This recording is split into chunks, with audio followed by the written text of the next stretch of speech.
What's going on, guys, and welcome back to #AskGSM here today for Wednesday, October 13th, 2021, episode 411. I am Graham GSM Matthews. Hope you guys are doing well and having a great week. If you want to send in a question to the show, you could do so by tweeting me on the Twitter machine at WrestleRant with the #AskGSM. Find me on Facebook as well, facebook.com/Graham.GSM.Matthews. Drop a question on the post that I usually put up on Tuesday nights, if not on the wall itself. And last but certainly not least, drop your question down below in the comment section on this very video. I'll include your question in next week's edition. A lot of cool content coming here to the channel in the days to come, so be sure to subscribe and hit that bell button to never miss a video when they go live here on the channel, including #AskGSM every single Wednesday. So let's get right into it, starting with Noel from YouTube. Who should win King of the Ring? Well, who should win King of the Ring is Xavier Woods. And if you're thinking to yourself, oh, what a joke, he's a tag team guy, no one will take him seriously, the entire King of the Ring concept is a fucking joke. That is the question I pose to anyone who says, why Xavier Woods? I say, why the fuck not? I mean, honestly, this guy has been, campaigning for years to not only bring back King of the Ring, not only to be in King of the Ring, but win King of the Ring. He finally has his shot. They finally put him in. They had him advance to the second round, which I thought was amazing. I really don't think he's going to make it past Jinder Mahal. I don't think he's winning the whole thing. I don't think Saudi Arabia would give a fuck if Xavier Woods won, which is probably why it's going to be Jinder or Finn Balor or someone like that. I would give it to Xavier, because why the hell not? I don't think the guy gets enough credit for being as good as he is. And not only that, he gave Big E his moment. He won the Money in the Bank. Now he's the WWE champion. Kofi Kingston, he was WWE champion for 6 months. He won the title of WrestleMania. What about Xavier Woods? Let's just give him the fucking crown. I mean, honestly, how much damage could really be done by Xavier Woods winning King of the Ring? None. So why not? At this point, just start throwing shit out of the wall and seeing what works. And I think people would really get behind him for that. They're telling this story that he's always wanted to win it. That was why he got into wrestling in the first place. Just give him the fucking crown, which is exactly why he won't win, because they'll use that as the reason to have Jinder beat him, to give Jinder more heat, brother. Give him more heat so he gets booed against Finn Balor in Saudi Arabia. Who cares? Who cares? The next best answer would be Finn Balor, who I think is going to win the whole thing. And I think Finn Balor winning is great. I mean, I made a case on Bleacher Report the other day as to why Finn Balor should win. I'm talking realistically here. Balor has got to bounce back from that awful taste that was left in her mouth following that Extreme Rules match a couple of weeks ago. That loss was not good to Roman Reigns. Or at least, the match was good. It was the finish that was really, really bad. They got to rinse away the bad taste, the stench of that loss to Reigns at the pay-per-view by having Balor win King of the Ring. Now, I think Xavier Woods winning would be amazing, just to throw the guy a fucking bone. Do something else with Balor instead. It's not going to be Woods, though. It will be Finn Balor, as long as it's not Jinder Mahal. Sami Zayn is not winning. I mean, if I had to rank the 4 people that could win, that have advanced, I would put Woods at number 1, Finn Balor at number 2, Sami Zayn at 3, and Jinder Mahal at 4. Honestly, I see people rooting for Jinder, ironically, I think. I don't really know. But, honestly, what is there really to root for with Jinder? I met the guy. He's a nice guy. As a performer, there is just nothing exciting about the guy, which is exactly why they gave it to Baron Corbin. And I think Baron Corbin is a lot better, in my opinion, than Jinder Mahal. I would not give him the crown. I would give it to Woods. Balor is a nice second, consolation prize and a second choice. I would give it to Woods because why the fuck not? The crown's a joke anyway, so just give the guy what he wants. He's been wanting this for years. I don't think Balor gives a shit. But the Prince becoming the king would be a nice story as well. So my money is on Balor, but if Woods somehow makes it all the way and wins the whole thing, that would be incredible. I don't expect that to happen, though. Their same question from Facebook, Noel's questions from Facebook included, top 5 Halloween Havoc matches and favorite Halloween episodes. Favorite Halloween episodes, I grew up watching Disney Channel, so all my favorite Halloween episodes are Disney-oriented. Anything you can find on Disney+. I was actually going through their Halloween collection the other day. They had the Sweet Life of Zack and Cody episode, That's So Raven, Even Stevens, Lilo and Stitch, Phil of the Future, shows like that where they had Halloween episodes. It was like a staple in my childhood for every show that I watched on Disney Channel having a Halloween-themed episode. So Lizzie McGuire being another one. Those are all up there. I can't speak to any other major show I love Psych. Psych had a couple of Halloween episodes. Monk as well. Fucking love those shows. Those are among my favorite Halloween-themed shows as well. Beyond that, though, I really can't speak to any other Halloween episodes. Maybe Raw, maybe. Raw and SmackDown have had their fair share of Halloween shows over the years. NXT, Halloween Havoc. I fucking love Halloween Havoc last year. I don't know if that counts as a Halloween episode, but Halloween Havoc last year was probably one of my most favorite Halloween shows, if not my favorite, the top favorite Halloween show this company's ever done. I loved it. So speaking of Halloween Havoc, you said top 5 Halloween Havoc matches. I haven't seen every installment of Halloween Havoc. I really can't speak to the overall pay-per-view. The 3 matches that come to mind for me from the original WCW Halloween Havoc, and I'll mention one from last year too, but from the WCW incarnation of Halloween Havoc, 3 matches come to mind. Number 1 being Eddie Guerrero versus Rey Mysterio. Match was amazing. That's probably my number 1. One of the best matches in WCW history. That would have been from 97. So Eddie and Rey from Halloween Havoc 97. DDP versus Goldberg from Halloween Havoc 98. Great match. And Halloween Havoc 97 from the same show as Eddie and Rey would have been DDP and Randy Savage. Another great match.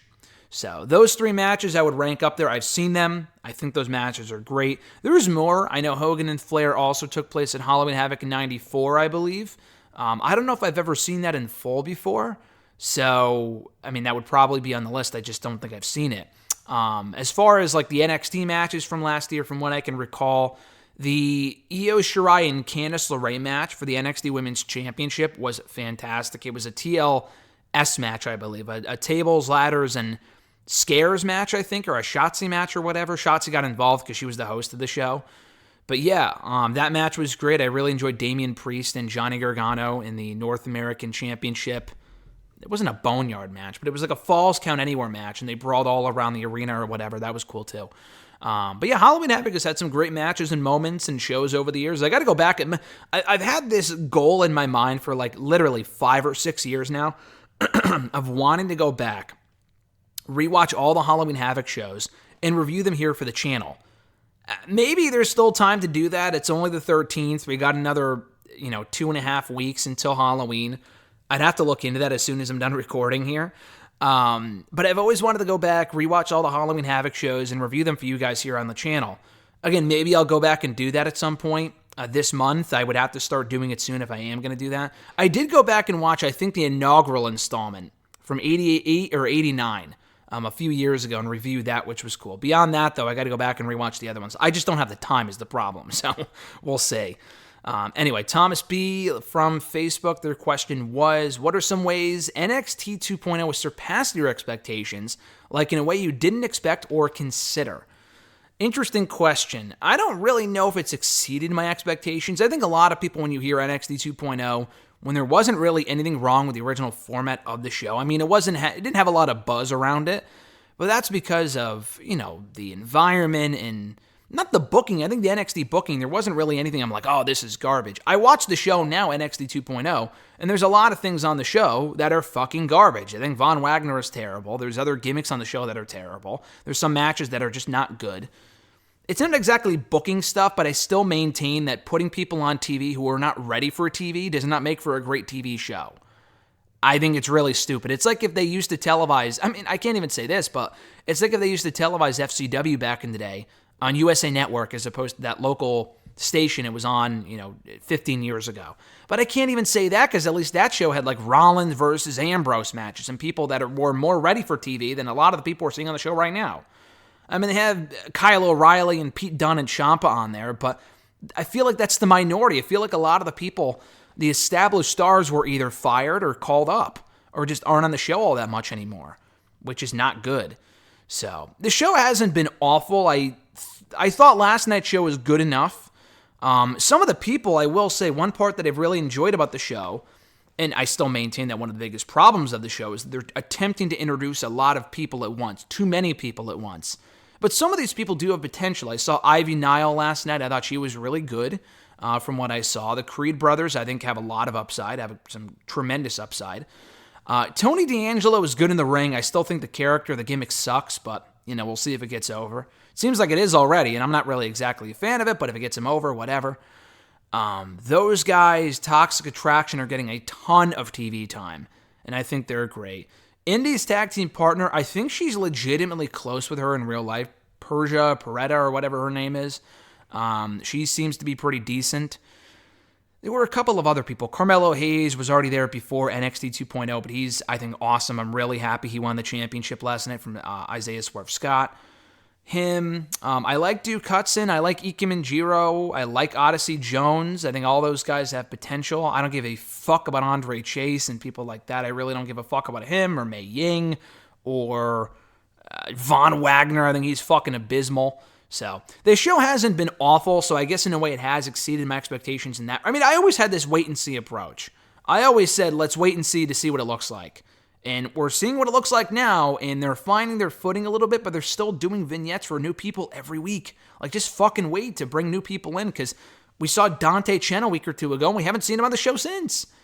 You know, you gotta try to introduce as, you know, not one or two people, not one or two people at a time, but maybe 4 or 5, not 12 or more than that. It's ridiculous how many people are debuting at one time, and they're just not going to get over because they're not going to have consistent TV time. They're shoving a lot into a 2-hour period, and it's just not going to work long term. But overall, I think the show has been solid. It's far from what it used to be. It's not a great show. It's definitely not. I honestly think SmackDown's a better watch each week than NXT. I'm not even going to lie. Never thought I would say that, but like a main roster show is better than NXT. I just don't really care all that much, and my interest is waning in NXT 2.0. But hopefully they can recapture that and do some cool stuff with Halloween Havoc coming back, maybe another takeover at some point, which we haven't heard any word about in the coming months, because this is around the time of year that we would get the build for War Games. I don't see how you do a War Games with this current roster. I really don't. I think the War Games concept is either being put on the shelf or just dead in general for NXT, which is a real shame. But anyway, moving on here to @RebornAgain, John Ritland from the Twitter machine and YouTube. Check out his show, Real Honesty with John Ritland. Does great work. John's first question was, after their clash at MLW's recent event on Vice, do you see either Hammerstone or Jacob Fatu being signed by a bigger company within the next year? I don't. Well, first of all, I saw the match. I saw the show. I enjoyed it. I have been keeping up with the MLW stuff lately.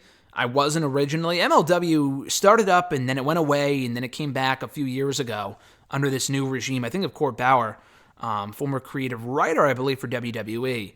And I've always heard stuff about MLW. I think I've talked to them here on the show before, but I've never actually watched one of their shows in full. I caught some of their stuff a few years ago when I interviewed the Von Erich brothers, Ross and Marshall, for an interview in the summer of 2019. I don't think I put that here on the channel yet, but I think it was on WrestleRant Radio at the time. But they were really cool, and I haven't really caught up with the product since then. And someone's got to like either convince me or there's got to be, I don't know. Like New Japan at this point, the amount of shows they run each week, I think New Japan, from what I've caught, is amazing. I try to watch Wrestle Kingdom every year. I cannot keep up with the weekly shows. I just can't. MLW has a regular schedule where they air Wednesday shows. They do the occasional TV specials. They did it on Vice last week after Dark Side of the Ring. That was really cool. And the cool thing is that I know some people in the company that I can get shows like ahead of time. Like sometimes I get the Fusion Alpha shows earlier on in the day on Wednesdays, or I got Fightland early last week so I can review it ahead of time. I've been extremely backed up the last week. There's still stuff I'm catching up on. But yeah, so because of that, and I got to interview some talent, which was really cool, I'm like, you know what, I'm going to stick with this. And I've really enjoyed it. They have a great roster. In the last couple of weeks alone, I've talked to Davey Richards, Matt Cross, and even the now former world champion Jacob Fatu. All awesome people. And I'm probably going to stick with it. It's an hour-long show every Wednesday, and the occasional TV specials aren't that long. I think Fightland on Vice was about 45 minutes without commercials. So they obviously cut some matches. I don't know if they're going to air on a Fusion or whatever, but yeah, I enjoyed the product. So going back to your original question on if either guy, Hammerstone or Fatu, could be signed within the next year by a bigger company, I don't see it. I think Fatu is locked down to a deal with them for a while. I think I read that either earlier this year or last year. Both guys are great. I think Fatu is a fucking star. Hammerstone, for his size, is very impressive as well. The thing with Hammerstone that really bothers me, and it has nothing to do with him, but rather the fact that apparently, I think he talked about this in an interview with Chris Van Vliet, maybe earlier this year or last year or whatever, that he actually had not one, not two, but 3 WWE tryouts, and he was turned down every fucking time. I applaud this guy's dedication and the effort he put into doing that. I mean, it was kind of like Keith Lee. Keith Lee also got turned down a few times before. He didn't do a tryout and then got brought in. No, he was scouted from the independent scene because he turned into such a big name outside of WWE that they finally wanted him by this summer of 2018. Hammerstone may be the same thing, but that was back when NXT was still scouting top independent talent. They're not doing that anymore. I feel like part of the reason is because they already raided the independent scene, and anyone at this point on the independent scene is probably going to go to AEW, to be honest with you. But Hammerstone might be, I don't know if he's too old. I'm not sure how old he is, but with the whole, we don't want professional wrestlers shit, which you know is going to end at some point, they probably wouldn't have him on their radar. But I could see one of them going to AEW for sure. Jacob Fatu, I think, would be they would be stupid. WWE would be fucking brain dead to not want Jacob Fatu in their company. Especially already having Roman Reigns and the Usos. Him as part of or against the Bloodline would be incredible. I mean, the guy is really good. So I don't see either guy going anywhere. I think it was Tom Lawler who mentioned this, but I'm sure Hammerstone feels the same way. They're very dedicated to MLW. They've been there for a long time, and part of that is that they probably get paid decent money, and for whatever money to make up for that, their additional income or whatever, they could do other stuff. I mean, they're signed to contracts in MLW, but it allows them to do other projects, and I think wrestle maybe elsewhere in independent shows. I don't know. But these aren't like the lower level guys. I mean, Hammerstone, Lawler, and Fatu are like the cornerstones of this company. At least in the last couple of years, I think, from what I understand. So I think Fatu was definitely locked down for a while. Hammerstone, I think, is another guy that might be signed for a little bit. I would love to see either guy in an AEW or a WWE if they bother to sign them. I just don't see it happening. I think they're loyal to MLW, and it's kind of like Jay Lethal with Ring of Honor, where they get a good deal just kind of staying where they are and honestly being a bigger fish in a smaller pond. I think if they were to go to, Hammerstone might do well, Jacob Fatu as well, but some of the fear with some of these guys is that they get to go to a WWE or an AEW or whatever, and because there's so many bigger names, so many names that are bigger than them, they kind of get lost in the shuffle, whereas in an Impact or an MLW or a Ring of Honor, they're like the top of the food chain, if that makes sense. Which is why I don't think Moose left or, Jay Lethal's left Ring of Honor or Fatu or Hammerstone, because if they were to go to the bigger companies, they might, have their name attached. They might, get the paycheck with the WWE logo on it, or now AEW, but they might not be pushed at a top level. They might just end up like another Brian Cage, who was the Impact World Champion at this time 2 years ago, and then hasn't done anything of note since. I mean, since going to AEW, he's done some cool stuff, but he's definitely not a featured player. I don't think he ever will be a featured player. He was stuck in a mid-card feud with Ricky Starks for the longest time, so they honestly might be just better off staying where they are. Although it would be cool to see them elsewhere, business-wise, it might be better for them to stay just right where they are. And just keep boosting their stock until they're just undeniable to the point where someone is going to have to sign them eventually where they can make the most amount of money. John's second question, given the weekly format of NWA programming, do the people in charge have any idea what they're doing? Or are they just taping content at random and clobbling them together to make a show? It certainly looks that way. I haven't watched Power yet. As I've said before, usually I watch Power on Wednesday afternoons or later. But I haven't watched the show yet. The shows have just been a mess. It seemed like they were doing some more consistent stuff. They are kind of furthering feuds from week to week now. A little better than they were prior to their most recent set of pay-per-views. But still, the show doesn't have a lot of buzz around it at all. They got some buzz from the weekend pay-per-views. They didn't really go anywhere. John told me they have another pay-per-view coming up at the end of this month. We'll see how that goes. They are building up some matches for that show, so it's not going to be completely random like the NWA 73rd pay-per-view was, the anniversary show. But still, the weekly show is not what it was a year or two ago, which I was really enjoying. It was something different. It's not an awful show. I've seen people call it terrible. I'm not quite at that point yet, but the excessive amount of Tyrus promos, holy fuck. They have this guy in the mic every week saying the same shit and really nothing of note is ever accomplished. They have the same roster. They haven't really brought in a lot of new people. I don't know. It's just kind of lacking that next something. Having fans back in the buildings for some of these shows is good. That's a step in the right direction. But the actual creative is just, it's kind of lacking. So I haven't jumped off the NWA bandwagon yet. I'm still sticking with it, watching the shows, reviewing it every week for WrestleRant.com. But it is, it's definitely not mussy programming. I'll put it that way. His third question here. One question I have coming out of Raw is, but can they get along? In all seriousness, WWE is overdone the whole concept of these talents are in a feud, but we'll force them to team up because creative is a bit lazy. Yeah, the whole Raw theme this week, as you said, was can they get along with McIntyre and Big E, and then Sasha and Bianca, Charlotte and Becky. This company doing the same fucking finish between their two featured matches on this show. They did it in the main event with McIntyre and Big E, two slightly different finishes. The main event ended in a no contest, or ended in a rather count out, with McIntyre and Big E brawling and getting counted out. They did a very similar finish. Earlier on, another non-finish with the four women brawling with each other and the match getting thrown out. When have we ever fucking seen that before? Usually, like in the main event, they'll brawl and then the referee will do whatever. And maybe he figured that no one would get pinned and he threw the match out. It's the referee's discretion, but these people look like fucking morons when they make calls like that. And the match was 5 minutes long. It was just lazy. It was lazy. And we see that all the time in WWE. Oh, we got the strange bedfellows tag team. Like, we've talked about it recently. The whole RK Bro syndrome. I love RK Bro, but they're doing that exact same shit with Rhea Ripley and Nikki Ash. I feel like they just did something similar on NXT. They've done it all year, NXT and SmackDown as well. I feel like we never see that in AEW. And if we do, it's done very rarely. It's just so fucking lazy. Like, once in a while, like with an RK Bro, they catch fire and it's magic, but you do it with 4 or 5 other teams. Like, Mansoor and Mustafa Ali was another one.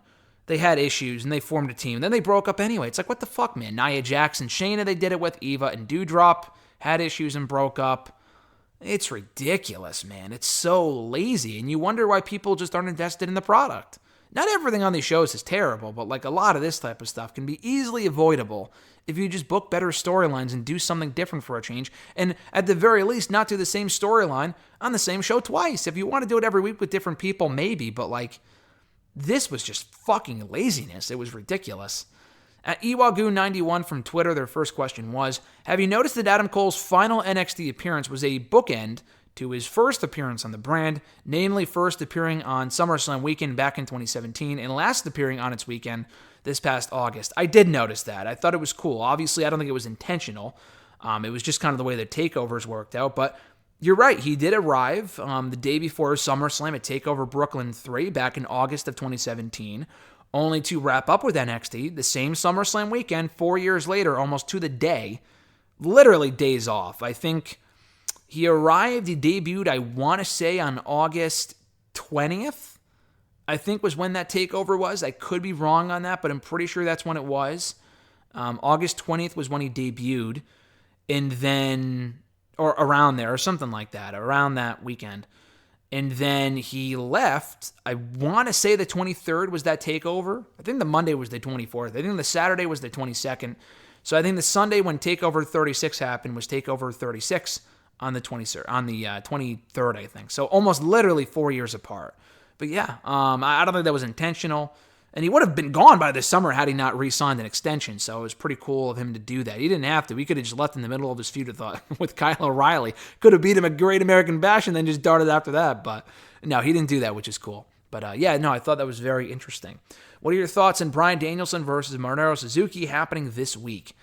I think it's fucking cool. Now, listen, I don't think it's a double standard thing, because I hate when shit is given away without build for no reason. For example, like New Day and Bloodline, that's a match they'll probably never get the chance to do again. The Bloodline will probably be over by this time next year. So you might as well just do the match on Raw, if they're all going to be on separate shows. That would have been a great Survivor Series match, but the New Day isn't even together anymore, so I can understand why they're not doing it. That, in retrospect, didn't really bother me. But when you give away, like, Roman versus Bobby versus Big E on the same show, that was fucking stupid. You know, AEW does that from time to time as well. They'll kind of give stuff away at random, like, why didn't you save that for a pay-per-view? Like, Sammy and Miro, I would have saved for a pay-per-view. I would not have given that away on Dynamite, personally. But Danielson and Suzuki, I do not have an issue with this at all. I think it's fucking hilarious that AEW is doing a buy-in an hour before SmackDown is over. So WWE is having the supersized SmackDown on FS1 this week, which they have literally never done before, by the way. But they're doing a supersized SmackDown on FS1 with a half an hour bleeding into Rampage. Clearly that was done on purpose. I mean, it goes both ways. AEW will do stuff to stick it to WWE and vice versa. So they're definitely doing that on purpose. And AEW said, you know what, fuck it. We're going to do a live buy-in on YouTube an hour before we start on Rampage on TNT. So let's do Bobby Fish versus Lee Moriarty, which sounds awesome, and Bryan Danielson versus Minoru Suzuki. Why the fuck not? And honestly, with a match like that, it's not like they're giving away Danielson versus Omega 2. Suzuki and Danielson should be a great match, but Suzuki isn't even under contract to them. It doesn't even matter. And sure, Suzuki has lost all the times he's been in the company. He's had 2 matches so far, and he's lost both of them, and he's definitely losing this too. But, like, it doesn't matter, man. It doesn't fucking matter. He doesn't even work there, so why not? Like, that's a big match, but it's not big enough to where, like, oh, I need to see this at Full Gear. We weren't going to get it at Full Gear. Suzuki's not an AEW guy. So I think that's fucking awesome that they're doing that on TV. I think that's hilarious, or on YouTube or whatever. So, yeah, I'm looking forward to it. I have no issue with it at all. If WWE wants to play hardball, and AEW can do it too. If AEW did the live buy-in without SmackDown, bleeding over into Rampage, I don't think AEW would have done that. And I'm sure WWE did that on purpose. Because why the fuck else would you go for an extra half an hour when your show is already 2 hours? That doesn't make a whole lot of sense. So that didn't really overly surprise me. But I'm looking forward to Friday night. Danielson and Suzuki should be great. SmackDown should be great too, so it should be an awesome night for wrestling.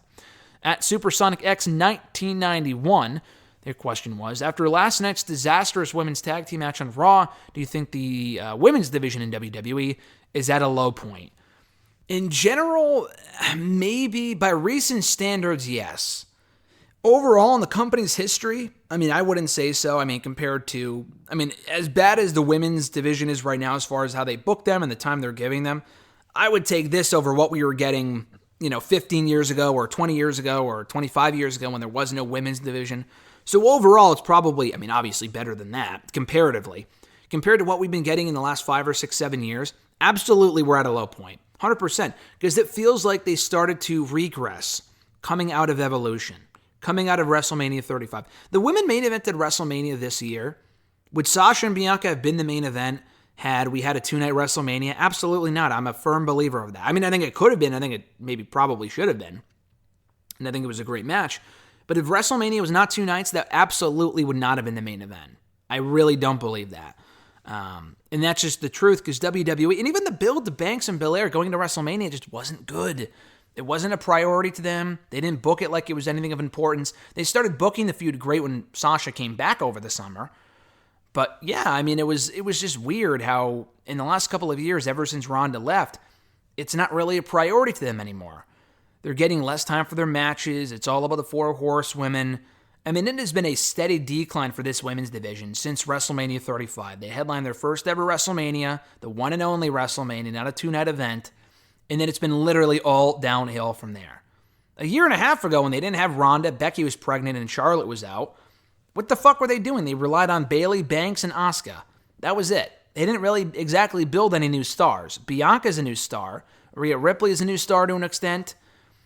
Nikki, I think the Nikki Ash shit is just not good, but I don't know. It's interesting. So, it's at a low point in recent years for sure. We're hearing reports, reading reports of the wrestlers being frustrated, and talent is frustrated, and people backstage are frustrated, all this other stuff, because of how little time they've been getting. They fucking Hikaru Shida versus Serena Deeb match on Dynamite, which went 8 minutes, not even like 15 or something like that. An 8-minute match got more time than all first 4 first-round matches in the Queen's Crown tournament combined. That's a joke. That is a joke.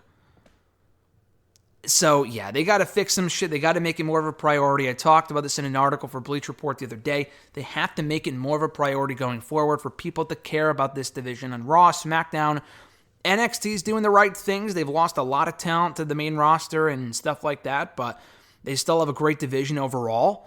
Raw and SmackDown, they're just not giving these women any time at all. Like, any time. Their matches literally, NXT 2.0, they're not getting a lot of time either, let's face it, but at least they're having like multiple women's segments on the show. Raw and SmackDown have a couple of matches, and they're just not that long, and the storylines aren't that good outside of the main ones. I think Bianca and Sasha and Bianca and Becky have had great feuds all year. I think they've had some great stuff going on.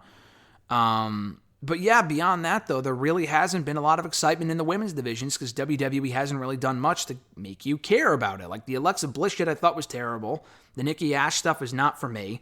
Flair's been doing her thing, but what other storylines have we really gotten in that division this year? Eva Marie versus Doudrop, who gives a fuck?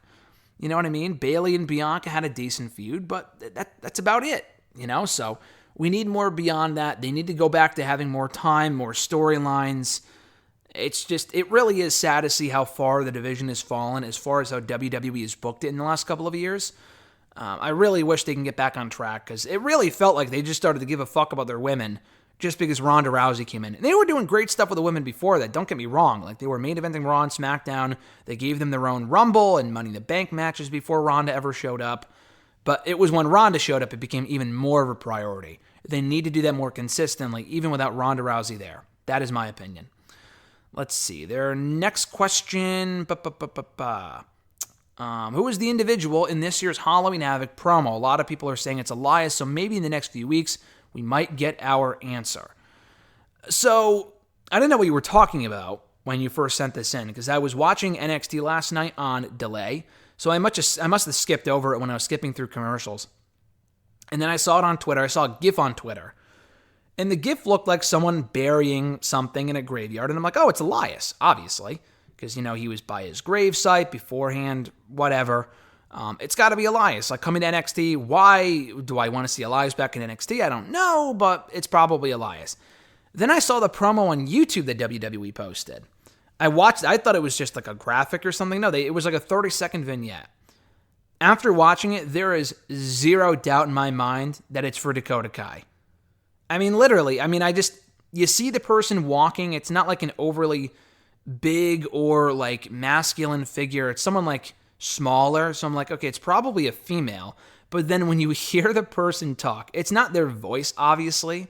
It's a distorted voice. But it's like, man, it's so obvious that it's Dakota Kai. I'm like, why even ever speak? Because Dakota Kai is a very like distinct accent. So even with like the distorted voice, the distorted man voice or whatever, you can still hear the way that she pronounces like again or whatever she says. It's so fucking obvious that's the Dakota Kai. So I really wish they didn't do that because now it's obvious. Unless it's just a swerve and they use Dakota's voice, but it's actually Elias. But it probably is Dakota. We haven't seen her since TakeOver 36. She wasn't drafted. What the fuck more can this woman do in NXT? She already held the tag title. She and Raquel split up. She lost to Raquel in a great match at TakeOver. Unless they're going to do a rematch or have her beat Raquel ultimately, I don't know what the fuck they're doing with this woman. Just call her up. And maybe I'll regret saying that because she got called up to the main roster to do main event a couple months ago and she lost to Aaliyah in 5 minutes. So maybe that's, you know, I guess I'll take her staying in NXT over her being the new Lily or something. But it's like, she feels like she's hit a wall. And her staying in NXT, doing a gimmick change, to do what? I mean, if she went back to being a babyface, then sure. But like, if she's staying a heel, is she going to be the fucking Undertaker here? Like, what's going on here? So, I don't know. I'm not really sure what to think. It's definitely Dakota Kai. I have no doubt about that after watching the promo, unless it was meant to be a red herring. I just don't really care. I love Dakota Kai, but it's like, what more can you do in NXT if she's not going to win the championship? She has literally been there for 4 fucking years. Just call her up at this point and do anything else with her. The main roster women's division, we just got to talking about how bad the main roster women's division is. But at least, like, if Rhea Ripley stayed, I would have said the same thing. Some of these people have just got to move on. She's one of those people that just has to move on. Let's see. Their next question here. What are your thoughts on Toxic Attraction on NXT 2.0? I'm extremely excited to see Mandy Rose to get her shot at the NXT Women's title. Out of all the women in the main roster, Mandy Rose got the most character development and progression. Yeah, I'm a big fan of Toxic Attraction. The whole, like, it's weird how they're, like, making it, like, I don't know. I don't know exactly how to put it, but, like, they zoom in on their bodies and stuff. I guess that's the idea they're going for. Like, it's the Divas Division circa 2010 or something. I don't know. I just think it's kind of a step backward from how they were presenting the women in NXT previously, but it's like their version of the beautiful people. If they wanted, I think the gimmick is good. I think that when they come out and they're doing the overly sexualizing thing and whatever, I mean, I'm sure people love it. I have no doubt about that. But, I mean, I know what they're going for. I'm not exactly super fond of the gimmick. There's other ways you could do it without zooming in on their body parts and shit.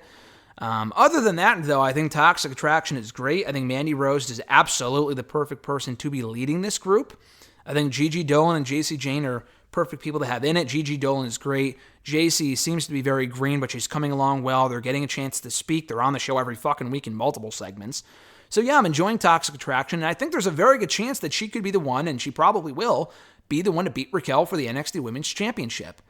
Because who else? Maybe Kaylee Ray, but it seems like they brought her over right before NXT 2.0 happened. We've seen her in like 1 or 2 matches. We've barely seen her since then. Clearly, it doesn't really seem like they're building the Raquel and Kaylee Ray at this point. Frankie Monet already got beat in a throwaway match on TV a couple of weeks ago. Unless it's Dakota asking for a rematch, which even then I don't see her winning. I think Mandy Rose is going to take the title. I mean, Raquel's been champion since April. And maybe this puts her in chase mode, makes her interesting. Maybe they call up Raquel. I could certainly see that happening. So, yeah, I could totally see Mandy Rose winning. And my current prediction is that she will. At E13A, do you like the war, quote unquote, between WWE and AEW? And I don't think it's much of a war, which is why you put it in quotation marks. I don't give a fuck about the war. I just care about both companies putting forth a better product. WWE, you know for a fucking fact, after CM Punk came back on Rampage, they brought back Brock for Punk to counteract Punk on Rampage the night before. Maybe they would have brought back Brock eventually, like after the Extreme Rules pay-per-view or something to set up the Crown Jewel match. I don't know. I don't think they would have done it at SummerSlam. I mean, I think they did that to get people talking about Brock and not Punk. And I think that's the AEW effect for you. Yeah, I don't know. I've really enjoyed what AEW has been doing. WWE has put forth a better effort in some respects. Overall, they're just not, which they need to. But yeah, like with this stuff on Friday, I think this is probably what you're referencing. But like WWE doing a 30-minute overrun with with SmackDown and FS1, unnecessary. Did anyone ask for 30 more minutes of SmackDown? No. I think it's cool that it's commercial free, but it's just not necessary. So for the AEW to then counteract that by saying, hey, fuck you guys, we're doing a live buy-in an hour before with Bryan Danielson and Minoru Suzuki, why not? You know what? Why the fuck not? So if it makes both companies put forth a better effort, and say what you will about NXT getting crushed in the Wednesday Night Wars and the ratings and whatever, that were some of the best times in NXT history, were those first few months on USA Network. They had some great fucking matches and moments, and they did some cool shit. Would they have brought back Finn Balor to NXT if it wasn't for AEW on Wednesdays? I don't think so. I honestly don't think so. So, at any rate, yeah, I don't know if it's much of a war per se, but AEW is doing good stuff. If it, hopefully motivates WWE to do better, and at certain times, in certain cases, it has, then that's great. We have not had a wrestling landscape like this, and probably since WCW died in over 20 years. So it's great to see some excitement back in wrestling, a lot of options, a lot of stuff to watch, and it's trickled down to every other promotion out there, which is just awesome, with the Forbidden Door stuff and stuff like that. So it's a great time to be a fan. Not every product is great, not every product is must-see, specifically with WWE, but I watch it all and I enjoy it all. I enjoy a lot of what WWE does. I enjoy a lot of what AEW does as well. And I think every company has their flaws and issues and whatever. But yeah, we'll see how it pans out going forward. I wouldn't really call it much of a war either, but I do like the AEW effect and how it's kind of affected all these other promotions to kind of put forth their better effort and bring in all the best talent possible. Because we didn't really have that sense of urgency before AEW came around. So it's very refreshing to say the least. The fan bases are fucking toxic as shit. I mean, that's the worst part about it. I mean, the fan bases are now worse than they've ever been before with, oh, fuck you for bashing AEW or vice versa with WWE or whatever. Holy shit, it's terrible. It is awful. To be on Twitter or just social media in general, I mean, some of the fan bases are toxic as all hell. But beyond that, I enjoy it, so I'll give you that. His second question, have you ever heard about this? And he included the tweet from someone who tweeted the picture, which I saw a couple days ago initially. It was of an Aladdin production, like I guess an onstage production, a play or something, starring Bret Hart as like the genie maybe? I forgot what he was. Or he was in Aladdin in this stage like Broadway-esque production show. I don't know when this was. I don't know why he was doing it. I have no clue. Maybe the money was just too good to pass up. I did hear about that a few days ago, but beyond seeing that tweet when it first was tweeted, I have never heard about that before, so I thought that was interesting. I would pay good money to go see Aladdin in general, but to see Aladdin with Bret Hart as the genie or as one of the main characters or as Aladdin himself or whatever, I think that would be amazing. At Misdemeanor 6, we'll close out with her questions. Let's see. Their first question was, who do you think Andrade's tag team friends are? I think it could be AOP or maybe LAX rather. Some good choices, good predictions. I was not expecting that. I wasn't even thinking of AOP or LAX. AOP, maybe. I feel like AOP with Andrade would be weird. But like we found out they're going to be masked. So I feel like if we see these two giant guys, it's going to be pretty obvious that it's AOP. LAX is a possibility. I don't know what LAX we're talking about here. I mean, we have Santana and Ortiz. I assume you're not talking about them, obviously. If we're talking Homicide and Hernandez, I don't think so. I mean, it's possible. Homicide I thought was in Ring of Honor, but he made that one-off cameo on Rampage a few weeks ago. They haven't teamed in years. And then Hernandez is an Impact, which AEW works with, but I just don't see that happening. If you're talking about like the current LAX that we're seeing in MLW right now, 5150 with Danny Limelight and a few other people, maybe, but even then I don't see that being a possibility. I mean, maybe, I'm not real sure. My first thought was, obviously Dragon Lee and Roosh. Roosh is like built, so I feel like if he had a mask on, we would even then we would know it's him. I think that'd be awesome because he's close with both guys. That would mean some sort of working relationship with Ring of Honor, which I want to see. I really want to see that. So I think Dragon Lee and Roosh or Dragon Lee and anyone else would be awesome. I think Dragon Lee, again, is in Ring of Honor. So I don't know how they're going to pull that off if that's what they did. Unless Dragon Lee lost. I mean, I'm pretty sure, isn't he one half of the tag team champions or something over there? So I don't know. Them, I've heard the Colognes I saw someone predict on Twitter, which would be, who gives a fuck about, I mean, honestly, their time was like 10 years ago. I really do not care about Primo and Epico Cologne. They're good workers, but I really have no desire to see them in it. I feel like that would go over like a fart in fucking church if they were with Andrade.